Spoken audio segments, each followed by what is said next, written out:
Should the Miss World beauty pageant be axed? Opal Suchata Chuangsri from Thailand won the title of Miss World over the weekend. She was crowned during a glittering ceremony in the Indian city of Hyderabad, beating 108 contestants. One of those was Miss England, Milla Magee. She quit the competition before the final because she said it was outdated. Milla said she'd entered in the hopes of making a difference, but most of the time she was being paraded around as eye candy. She claimed she was farmed out for entertainment, which the organisers deny. LIzzie, you've had a fair bit of experience of this world. There I have. Farmed out for entertainment. Farmed out! Well, listen, I was in these pageants. I did them. I've been a judge many times for Miss England. And I'm sorry she wasn't happy with her experience, but I know many girls where it's been absolutely incredible, given a step up the ladder in their career, loads of opportunities, been able to do loads of charity work from it, and, you know, had the time of their lives. And, you know, I was a judge at Miss England where Danny Jones, you know, from McFly, his wife won, Georgia, who was actually profoundly deaf, and she was finding it very hard to get on in modelling work. And this, when she won Miss England, was a huge opportunity for her. She went on to do great things, and it does a great deal for charity as well. Why not? And let's not forget, it's a charity. No, but you laugh that, you know, that one. No, actually, can I just say?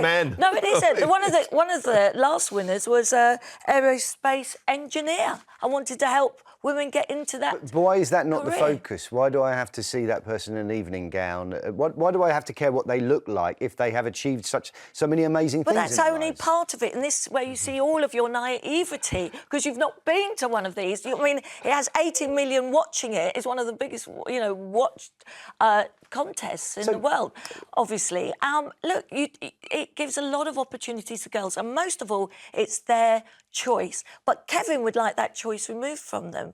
And I think it's wonderful that women, if they want to do it, are allowed to, and know they're going to have great opportunities from it. No one forces people to compete in a competition like that. And the other thing that I noticed, and I was scrolling through some of the winners in the past, they come from countries where maybe women are underrepresented, where women don't get the chance to speak out and talk about inequalities and injustices in their own countries. That in itself, Kevin, I know you laugh about charity, but these are causes which could help women across the world. You know, that's to give it a veneer of respectability when it's all about having women in few clothes for blokes in the main to ogle them. And I think Miss England saying it was a cattle market is...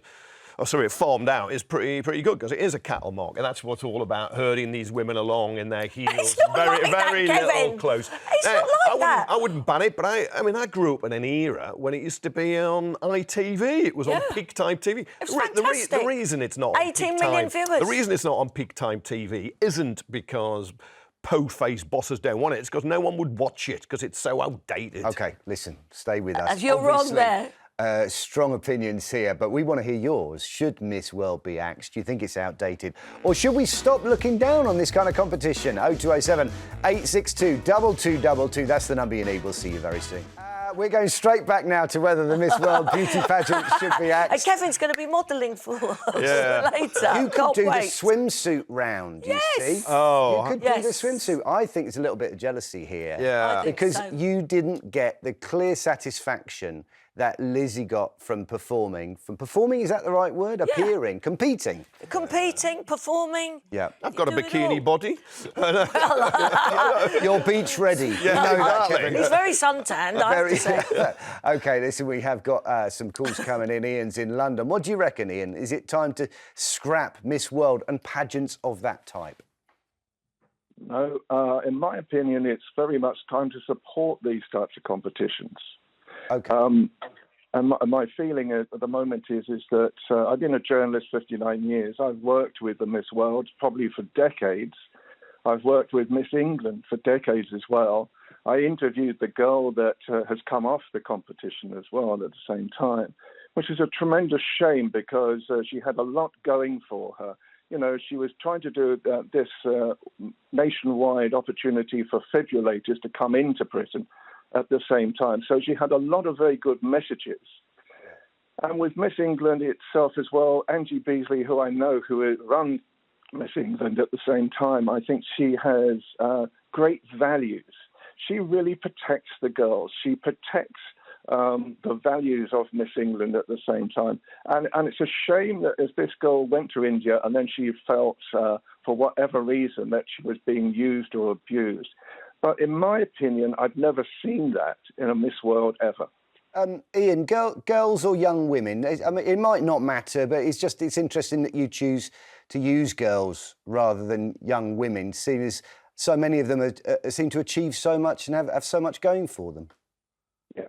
You see, basically, don't forget there's Mr. England as well.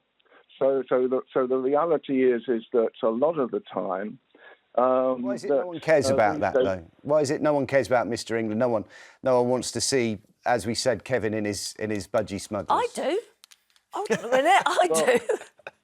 Well, perhaps that's just too much for television. But I think the reality is that 7,000 young girls each year go into this competition. And they go into it with the hopes of actually just creating something for themselves as well. Basically, each one of these girls has to be doing their own charity events as well anyway. That's one of the stipulations of Miss England in the first place. Yes, I understand what you're saying about the swimsuit round, and I think it is old-fashioned now. And Miss England, as far as I remember, doesn't have a swimsuit round anymore at all. It's only Miss World that actually has this. But I think at the same time, and I get, I fight for women's causes all day long on my TV shows. But I think the reality is at the moment is that it gives young girls a choice, it gives them a chance, it gives them a value, and it's one of the few things that young girls can actually participate in and create value for themselves. But it does come down to why I need to see them in a swimsuit before I can understand about their charity, Ian. I think that is key. That's the gateway to it, is that is why nobody wants to see men and care about what it is they're doing in their lives. Because the women, it's purely visual first. And that's the access that we then get to understand about the amazing things they're doing in their lives. That's my problem with it, if I have a problem with it. Yeah, I totally understand that. And I think Miss England decided some years ago not to actually have any more swimsuits in their competitions at all. All right, thanks for your call. Miss World does. I'm going to take another call now. Charlotte's in London. What do you reckon? Is it outdated? Time to scrap it, Charlotte.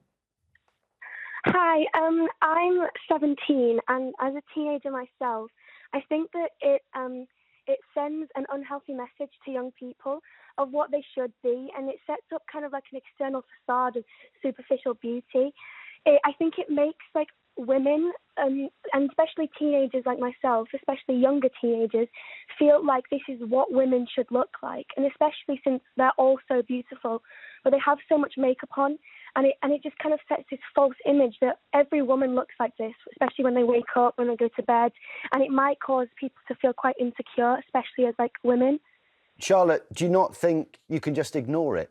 I mean, maybe if it is something from the past that's outdated, you can focus on maybe what your idea of what beauty is and what really beautiful looks like, and leave that to other people who want it to look like that traditional idea maybe of what beauty is. I don't think you can ignore it, really, because I feel like, especially with social media, TikTok, Instagram, I had no idea about what Miss World was until I went onto my Instagram and my TikTok, and I saw it, and it was all over.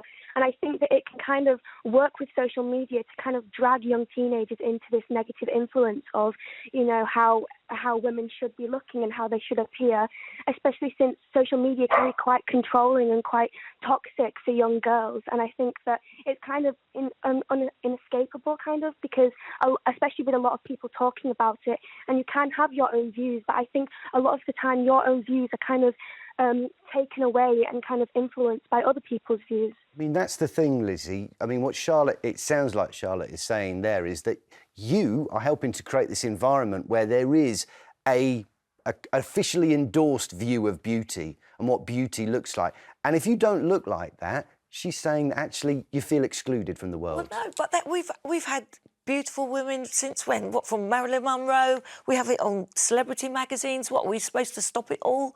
I mean, it's, you know, if she doesn't like it, you know, don't get involved in it and don't watch it. But there are many, many, many girls, as Ian, who I'm really pleased who called in, who's actually involved with the contest itself, like I am. The girls are treated unbelievably well and they have great opportunities from it and they actually really enjoy it like I did. Yeah, young women. And it's their choice to do it. Charlotte, and it's their choice to do it, Kevin. Why are you stopping it for women from having a choice? I think Charlotte put it brilliantly. Absolutely fantastically. She did speak brilliantly. 17, very wise head on young shoulders. But it's a woman's choice. And if it's about them being engineers and teachers, well, why aren't they dressed as engineers and teachers when you look at the pictures? They're not. It's what they do. No, Kevin, you don't understand. And I'd say go to one and understand it properly. OK, we have to leave it there. Lizzie. Thank you, Charlotte. You spoke brilliantly. You're jealous. You want us a sash. Thanks for all of your calls. Our very